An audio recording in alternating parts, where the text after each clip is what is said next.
Clear prop.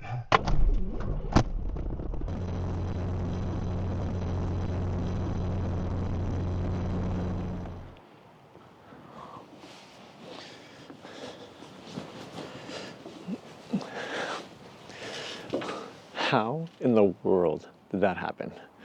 First, I think I need to do some little background explanation. I was just going to try to put this whole video in about 90 seconds, which is the regular Instagram real time, but there's no way I'd be able to explain the depth and the richness of this experience that was really once in a lifetime, I think. So, just to start off, where am I living? So we have a house and I'm currently living in Cincinnati. The home that we just moved into this past summer, it's been about 10 years in the making.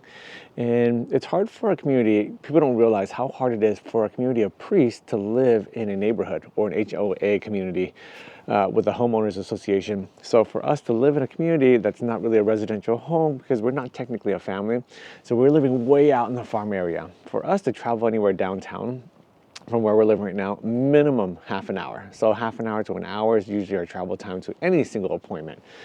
And so with that said, we live in an area where it just so happens the house is attached to this private grass field runway for airplanes. And it's really neat. There's only about 12 houses in this area, and it's a farm area, and so it's secluded. For us, it's kind of like a retreat house when we come home. With that said, our neighbors have planes. Yes, they have real legitimate planes. That one neighbor that I showed a couple days ago, I had a video where a neighbor had built a plane that took 12 years to build. He hand rolled all the pieces from a diagram. He saw a schematic year after year after year, and it wasn't a kit that he bought of these wings and these body parts and these engines putting it all together. He literally built the thing from scratch, rolled the metal himself, wrapped this vinyl material, heated it, coated it, heated it, and he's flying that thing. It's the coolest plane. So maybe someday, I can't ride in that plane because it's only one seat, but someday I'll give you a closer shot. Well, actually, I'll put a picture of that up here right now. But anyhow, how did this come about? One of the neighbors, he's currently a pilot right now for a company, and he flies his plane in and out every once in a while. He says, "Hey, would you like to go up someday?" I was like, "Of course, I'd like to go up." So what is my background?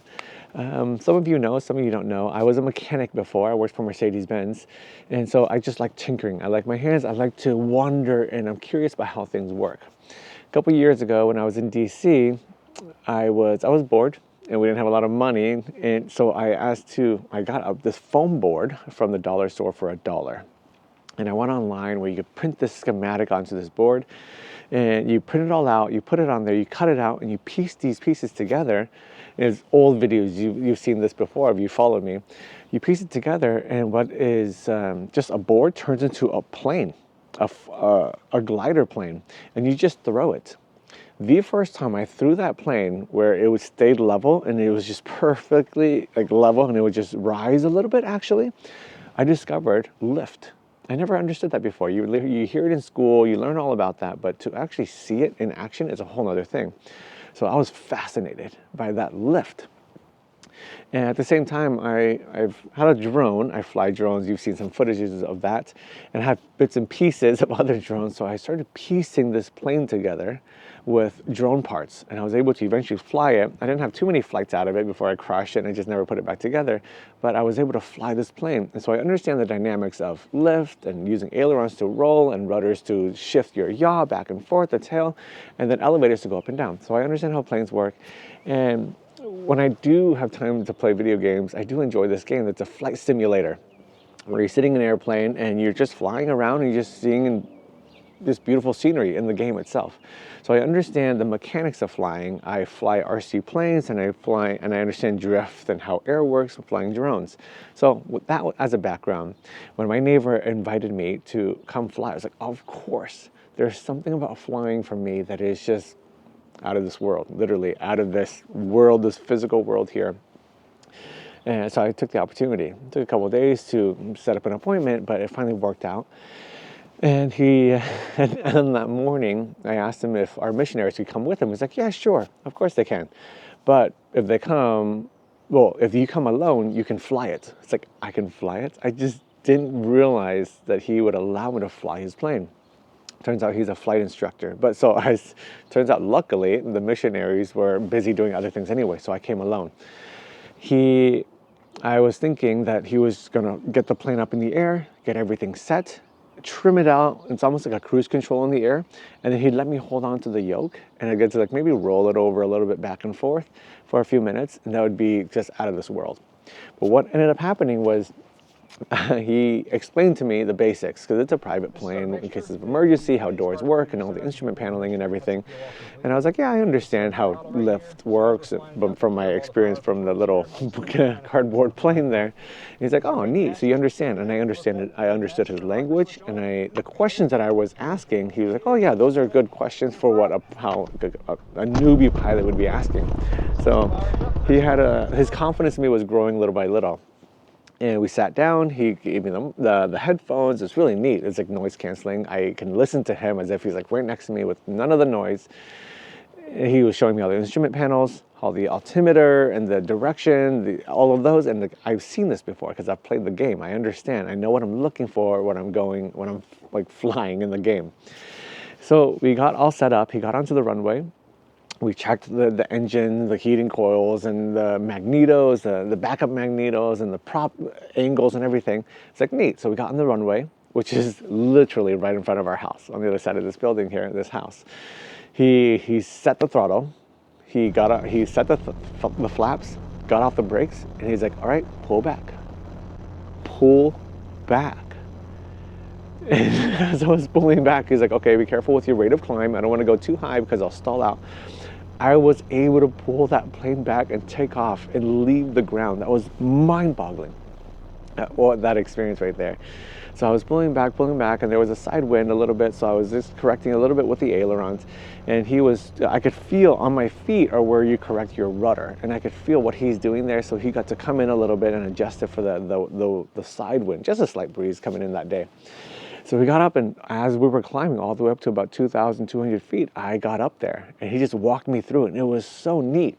Just to see yourself leaving the ground, coming up into this other world, out of this body experience.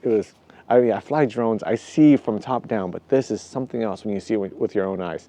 So I was up there, I got to fly, and I'm just holding onto the steering wheel, and so the yoke, and I was just enjoying it. But there's so many things going on, you couldn't really see and take in everything. Eventually he said, hey, turn left. So I just turned about 90 degrees, and he said, keep going. 180, keep going. So we did a loop. And then he had me do a right-handed loop. And I didn't know exactly how far I was going, because when you're up there, you're kind of disoriented. Things just move, and you don't know where they end or how they are. And he says, okay, pick a reference point. So we saw water towers, or there was a theme park called Kings Island. And he says, all right, turn over there. You see Kings Island? Keep that in your center and do one loop until Kings Island comes back. That was fascinating. So they're flying by ground reference. And that's one of the classes of airplanes. You fly only when you can see down below. And so we did a loop, I did a left loop, and technical thing, but I want to share it anyways because it's really cool. When you're turning the plane rolling with your ailerons, it's going to dip down because you're losing airflow going over the wings. So one thing you could do is raise the throttle to keep it up, or raise the nose to keep it up. And I was aiming, I saw the altimeter, I was aiming to make sure that it was within just that range that he wanted me to be at. And he's like, well, you're really good. You're probably one of the best first-time flyers I've ever had. This was just so cool. That compliment was just, it gave me a lot more confidence in flying. We did a loop, and then he's like, here, try a tighter loop. So my first loop took maybe 30 seconds to do it. And he's like, try a tighter loop, which takes about 10 seconds to do. What I did not experience or expect to experience, which I've never felt before, whether flying in drones or planes, because, example, when I'm flying an RC plane, I can see the plane. If you want it to go right, I just shift it right on the controller, just go left. But when it's turning backwards, everything is backward, like all the controls are backwards. And I understand, I know the feeling, I know when a plane drifts, how to correct it. But what I've never felt before were the G-forces that come down upon you. And that was something new. I don't think it was a lot of G-forces, but I started to feel sick, to be honest with you. And it's like, it just really pressed down on my body, and it was more of a real experience of flying. And I gave this example the other day in a talk, and I was speaking about how very often we grow up and we have all these ideas of all these theories, or we grow up being catechized and in the family, we pray the rosary, and we know what's good and what's bad, morally speaking. But the moment we get old enough to where, or just like when we experience sin, or we get into that opportunity, speaking with young people, it's like when you go on that first date, or like she touches my hand and all the emotions is like, it's all out the window. Because now for the first time, it's no longer theory like what I had in my mind, but it's experiential. And being experiential, it's a whole nother world, whether it be just a few G's, or I don't even know if it was one full G. No, 1 G is at ground level, so I don't know. But it wasn't that much, but I felt the pressure on me, and it was like really, it made me feel woozy already. So in the same way, we can have all this theory in our mind and be such a good Catholic, I can morally do this, and I can be very judgmental on other people who don't live up to those expectations. But when I put on that experience, how do I respond? And my body physically did not respond very well. Started to feel sick, but in the same way, with all that theory that we have, maybe we just haven't been tested morally as somebody else. So kind of a quick point I have here is not to judge others, because we have no idea what it does to ourselves when we're put in that same situation. That aside, I kept flying. We got to go over the city. And what was also really neat was that he'd call in for traffic control to one of the smaller airports, and the dialogue that he had was he would call out his tail name, his tail number of his plane. It's like it's like the license plate of your plane. You tell them your altitude, which is the height, and then your direction, and then what action you want to take, from what I understood. And it was really neat because they responded. It's like, yep, copy that, or you're okay for that direction. When we got across that bridge, we want to turn northeast or northeast, whatever it was. And they said, okay, yeah, good. And then when we got to it, the instructor, my neighbor, he said, okay, we're here, we're ready for the turn. And then he would call that out, and they would say, yes, you're approved. And then I would just simply turn. I could see my heading, and I just turned toward the degrees that he told me what he wanted me to go to, and degrees in like the compass. And then I kept my altitude, and we just kept going. So we did it a few times, and I really felt like a pilot. Once again, I have never sat in a cockpit before, ever in my life, a real cockpit. And the fact that I was doing these maneuvers was very surreal. Like somebody entrusted, in a sense, their life in my hands, though he has a yoke right next to him as well. He could take over 100% any second. But I asked him while we were up there, like, aren't you scared? He's like, actually, you're really good. I'm just looking out the window. And just that experience in itself. I kind of jokingly say to guys, I pretty much can drive anything with wheels. I grew up driving cars like everybody else. I ride motorcycles. I've driven 18-wheelers, backed up trailers. I ride a one wheel, so I have 1 wheels, 2 wheels, 4 wheels, 18 wheels, but I've never driven anything with no wheels, a plane.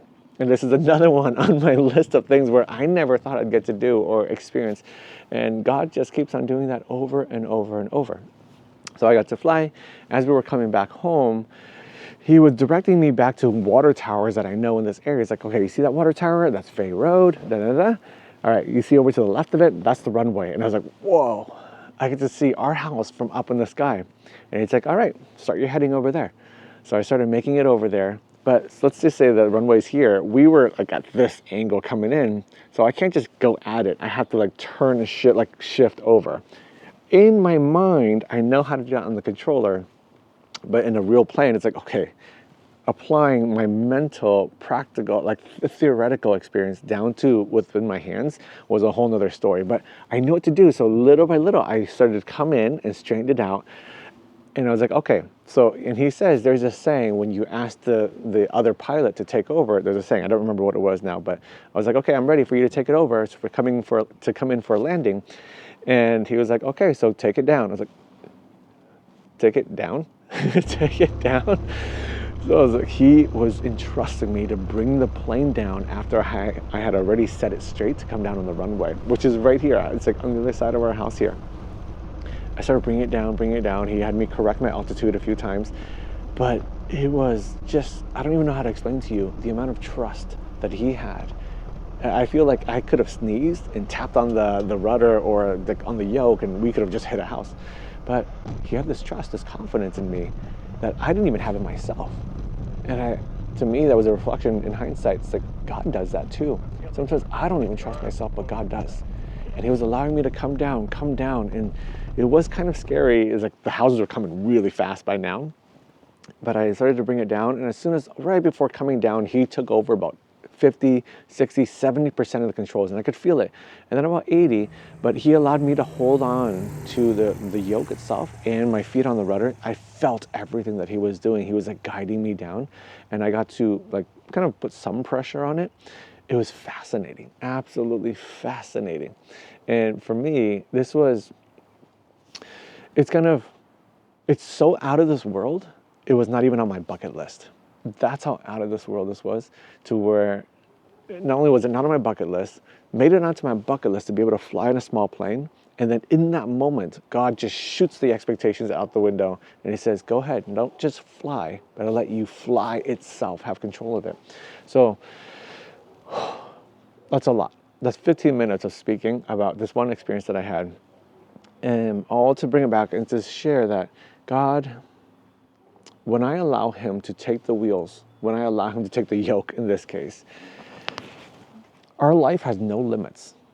And I often share with people that I'm actually, quite frankly, I'm a very selfish person. People watch my videos, or they see my talks, or they hear in confessions or whatnot, they think I'm very generous. But the truth is I'm very selfish. And how I explain that is because if God was not so good to me, in the sense of every step of the way that God has just taken the reins and led me forward, my life has been more like fulfilling, more satisfying, just amazing in every way. Is it easy? No, not always, not at all. Sometimes it's very painful, extremely painful, experience of pain where I've never even felt or could feel that capacity for pain before. But yet, there's something within me. It's like I was made for this. And so He keeps on leading me more and more and more in this direction. And I remember when I first entered, I said, God, that's it. I'm never going to travel the world. I'm never going to get to see these people or do this or have that. And I could see God from up in heaven. It's like, hey, watch this. Let me flex. Let me show you. Let me be God.